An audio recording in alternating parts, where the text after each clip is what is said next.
Arrêtez de parler d'économie tout le temps. Pensez au changement climatique. Il y a une planète à sauver, là. Pensez aux pauvres qui sont pas capables de se trouver un appartement. Les budgets puis la dette, on s'en fout de ça.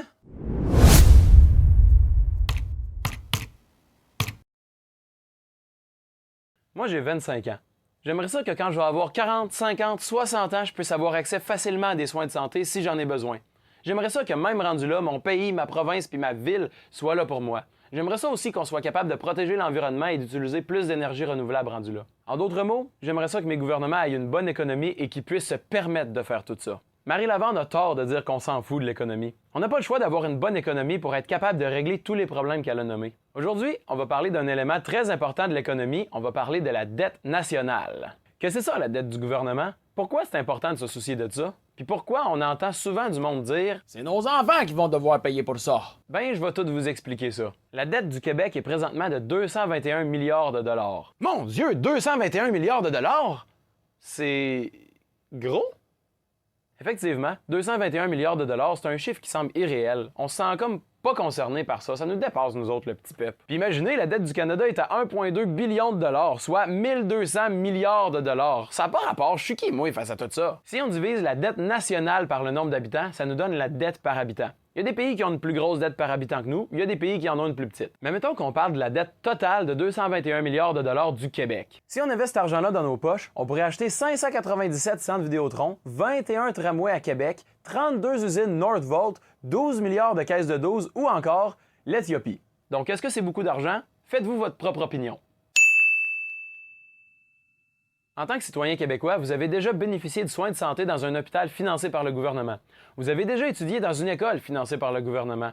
Si vous êtes en danger, vous pouvez appeler la police qui est aussi financée par le gouvernement. Bien, tout ça, c'est des services gouvernementaux. Ça prend de l'argent pour financer ces services-là. Il y en a beaucoup de services. Eh bien, vous savez d'où provient l'argent que le gouvernement utilise pour financer ces services-là? Il provient des taxes et impôts des citoyens. Mais qu'est-ce qui se passe si tous les citoyens ont bien payé leurs taxes et impôts, mais que c'est toujours pas assez pour financer les dépenses du gouvernement pour les services cette année-là? Qu'est-ce qu'on fait? On peut pas juste faire un bris de service, c'est où qu'on trouve l'argent? Eh bien, le gouvernement emprunte de l'argent. C'est comme une carte de crédit. T'as pas assez d'argent maintenant, donc tu fais affaire avec une banque qui va t'emprunter, mais il faut que tu la rembourses après. C'est le fun qu'on puisse faire ça, sinon on pourrait parfois plus donner de service à la population, ça serait dramatique. Quand on a une année où ça arrive, où le gouvernement est obligé d'emprunter parce qu'il a dépensé plus d'argent que ce qu'il a gagné avec les taxes et impôts des citoyens, on appelle ça faire un déficit. Quand le gouvernement gagne plus d'argent qu'il en dépense, on appelle ça faire un surplus. Quand ça fait quelques années de suite qu'on est en déficit, on les accumule et c'est ça qui crée la dette. La dette du Canada, la dette du Québec et même la dette des villes, ils résultent toutes d'une accumulation de déficits. Et à l'inverse, quand on a un surplus, on diminue la dette, on rembourse nos prêteurs. Je vous disais tantôt que la dette du Québec est de 221 milliards de dollars. Ça s'est pas fait en un an, ça. C'est le résultat de l'accumulation de plein d'années de déficit. Regardez ça. Ça, c'est le solde budgétaire du Québec entre 1971 et 2019. Quand c'est vert, c'est un surplus et quand c'est rouge, c'est un déficit. Donc, depuis 1971, ça fait déficit, déficit, déficit, déficit, déficit, déficit, déficit, surplus, déficit, surplus, déficit, déficit, déficit, surplus, surplus, déficit. Entre 1971 et 2019, on parle ici de 49 ans, le Québec a fait un surplus 12 fois. Ça veut dire que le 3/4 des années, le Québec dépense plus d'argent qu'il en gagne. OK, c'est bien beau, le gouvernement sait pas gérer son argent. Mais tout ça, là, ça change quoi pour le monde normal? Premièrement, le gouvernement peut emprunter de l'argent à des grandes institutions financières, des grosses corporations ou même à des gouvernements de d'autres pays qui peuvent se le permettre. Mais il y a quelqu'un d'autre qui peut prêter de l'argent au gouvernement quand il doit emprunter. Dépendamment du taux d'intérêt puis de l'offre et la demande des obligations du gouvernement, tout ça, vous n'avez pas vraiment besoin de savoir c'est quoi pour comprendre le principe. Le gouvernement emprunte aussi de l'argent souvent à la Banque centrale, c'est-à-dire la Banque du Canada. Tous les pays ont ça, une banque centrale. Puis savez-vous ce qui est cool avec ça? La Banque centrale peut nous prêter de l'argent à l'infini tant qu'on veut! Tu vois, je te l'avais dit qu'on s'en fout de la dette, l'argent pousse dans les arbres. Pas tant, non. Petite question pour vous, le public. Lequel parmi ce 5 cents de 1922 et ce 5 cents de 2022 vaut le plus cher, vous pensez? C'est le 5 cents de 1922, bien entendu, parce qu'il est plus rare. Quelque chose de rare vaut plus cher que quelque chose de commun. Ben, quand le gouvernement emprunte de l'argent à la Banque centrale, à créer du nouvel argent en circulation. C'est ça qu'on appelle imprimer de l'argent. Qu'est-ce que ça fait quand on imprime de l'argent? Ça augmente la quantité de dollars en circulation, donc ça diminue la rareté de l'argent, donc la valeur d'un dollar diminue. Quoi?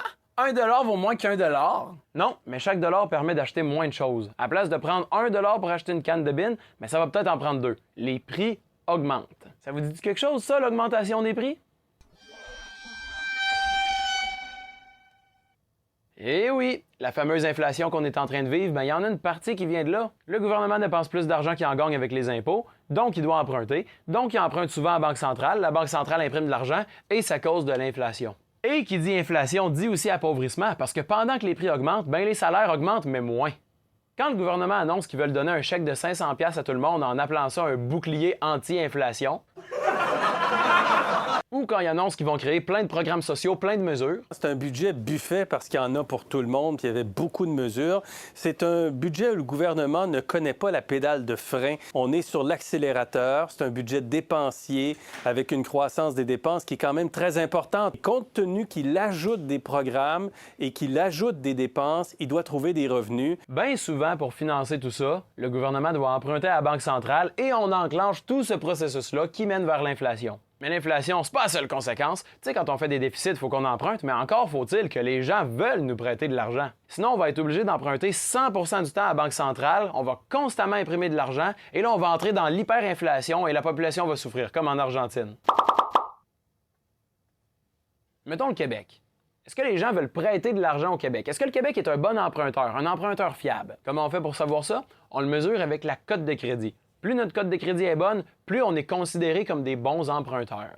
Et ça, les emprunts du gouvernement, c'est comme un prêt hypothécaire, c'est comme une carte de crédit, il y a un taux d'intérêt. Quand le taux d'intérêt est haut, c'est pas une bonne chose. Et bien, plus notre cote de crédit est bonne, plus notre taux d'intérêt est bas. Donc, c'est bien. Par exemple, voici la cote de crédit du Québec par rapport à la cote de crédit des autres provinces. Sur ce graphique-là, plus la cote est basse, plus elle est bonne.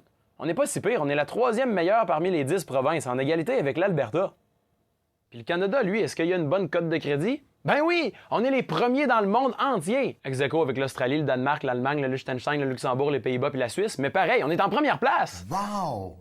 Je vous disais tantôt que comme avec tous les emprunts d'argent, il faut payer de l'intérêt sur ce qu'on a emprunté tant qu'on ne l'a pas remboursé. Puis là, on n'a pas le choix de le payer, cet intérêt-là, parce que si on ne le paye pas, notre cote de crédit va descendre en flèche, puis là, on va entrer en hyperinflation comme en Argentine. Tu sais, nous autres, on est inquiets quand notre taux d'inflation monte à 10 %.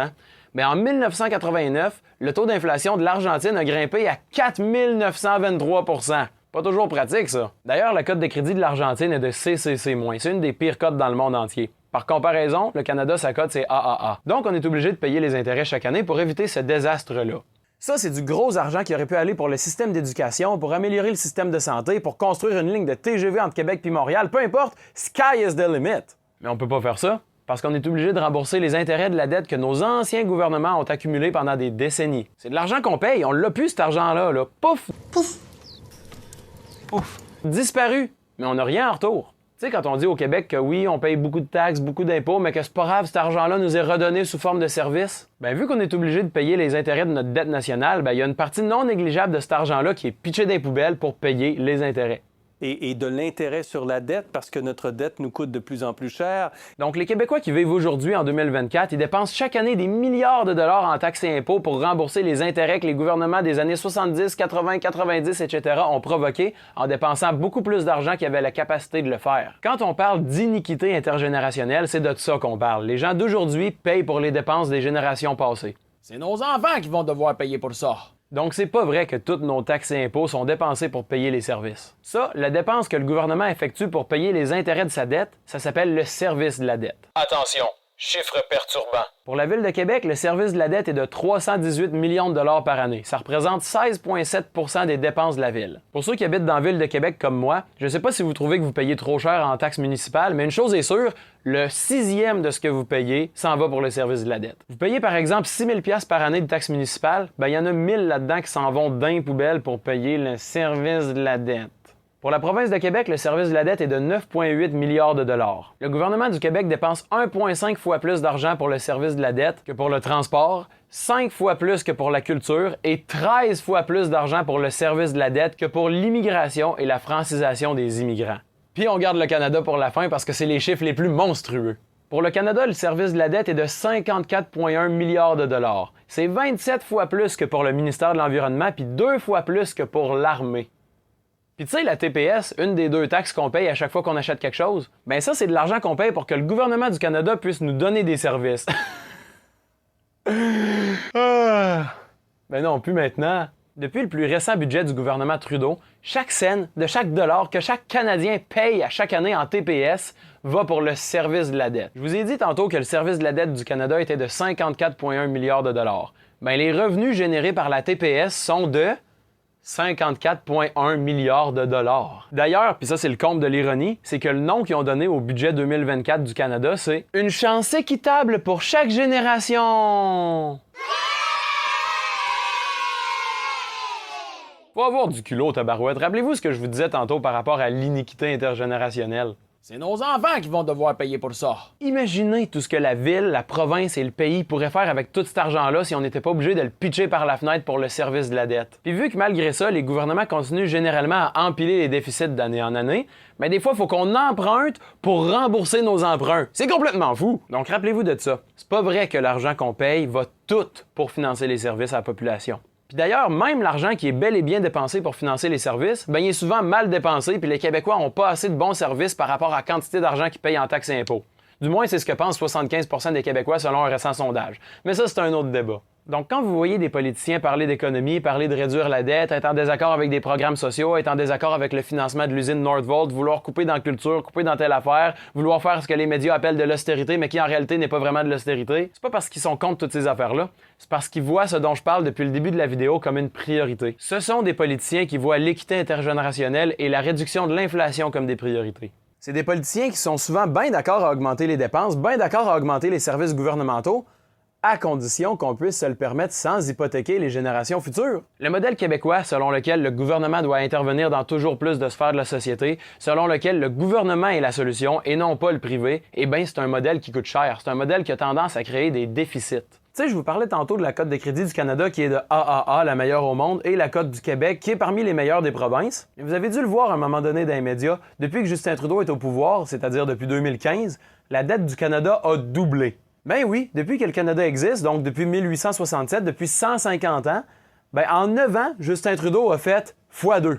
C'est passé de 616 milliards en 2015 à 1255 milliards en 2024. Ça a l'air que pour augmenter la dette du pays de 600 milliards, ça prend soit 148 ans, soit 9 ans, dépendamment de si c'est Justin Trudeau qui gère. The budget will balance itself. Puis le Québec est pas bien mieux. Il prévoit le plus gros déficit de son histoire, 11 milliards de dollars dans son plus récent budget. Mais à cause de ça, le Canada et le Québec se sont tous les deux fait avertir par les agences de cotation que s'ils continuent à accumuler autant de déficits, ben leur cote de crédit allait descendre. Les agences de cotation, c'est eux autres qui décident des cotes de crédit des gouvernements. Il y en a quelques-unes. Il y a l'agence Morningstar, l'agence Fitch, l'agence Moody's, l'agence Standard & Poor's. Il y en a plusieurs. Ben ces agences-là, qui sont reconnues mondialement, ont averti le Canada et le Québec que s'ils continuent sur la même tendance, ils allaient descendre leur cote de crédit. C'est pas juste les changements climatiques qui sont inquiétants pour les générations futures, mais aussi l'économie. Une chance que Génération Ambition existe. Génération Ambition, c'est un collectif de jeunes militants en politique qui ont comme mission de sensibiliser les autres jeunes sur les impacts que l'économie ont sur leur vie et sur leur futur. Allez les voir ces réseaux sociaux. Comme dans tout, en politique économique, il y a un équilibre à trouver. Puis comme l'a dit Marie Lavande en début de vidéo, il y a plein d'enjeux sociaux, d'enjeux environnementaux, etc. Pour s'attaquer à tous ces problèmes-là de manière efficace, ça prend une bonne économie. Eh bien, réduire la dette, c'est une bonne manière d'améliorer notre économie. Idéalement, dans chaque parti politique, ça prendrait un spécialiste de l'environnement, un spécialiste de la santé, un spécialiste du logement, un spécialiste de l'économie, etc. Comment trouver le juste milieu si on se concentre juste sur l'économie puis pas sur le reste? Ou comment trouver le juste milieu si on se concentre juste sur le reste comme l'environnement puis les problèmes sociaux, mais pas sur l'économie? L'un ne va pas sans l'autre. On termine là-dessus. J'espère qu'avec les connaissances que vous venez d'apprendre, vous aurez acquis un sens critique constructif face aux dépenses du gouvernement. Voici les choses à retenir de la vidéo d'aujourd'hui. Il y a un équilibre à trouver entre augmenter les dépenses et contrôler la dette. Présentement, on est trop du côté augmenter les dépenses et pas assez du côté contrôler la dette. On n'est pas au point d'équilibre. C'est faux de dire que tous les taxes et impôts qu'on paye nous sont redonnés sous forme de services. Des coupures budgétaires, c'est pas nécessairement mauvais. Mais ça, les gens le savent pas mal tout déjà parce que selon un récent sondage, 63% des Canadiens trouvent que le gouvernement dépense trop. La dette nationale coûte très cher au gouvernement et aux citoyens et en plus crée de l'inflation. Allez voir mes autres vidéos. J'ai fait une vidéo sur les changements climatiques qui critique les climato-sceptiques et les alarmistes parce que la réalité se situe à quelque part entre les deux. J'ai fait une vidéo sur pourquoi il faut réformer le mode de scrutin. J'ai fait 2 vidéos sur 30 raisons de ne pas faire confiance à la CAQ. J'ai aussi fait une vidéo pour tenter de sauver les Marmotta Trails qui étaient des pistes de vélo de montagne uniques à Québec. Ça n'a pas bien marché parce que la ville les a détruits pour des raisons que je trouve nounounes, mais en tout cas, moi, j'aurais essayé. Pour voir toutes ces magnifiques vidéos-là, rendez-vous sur ma chaîne Rumble ou YouTube. Les liens sont en commentaire. Puis si vous voulez me fact-checker, vous pouvez aussi aller voir les sources que j'ai utilisées dans la présente vidéo en allant voir dans la description de la vidéo sur Rumble. Sur ce, restez en santé physique et fiscale, faites-vous un CELI pour économiser et bonne fin de journée!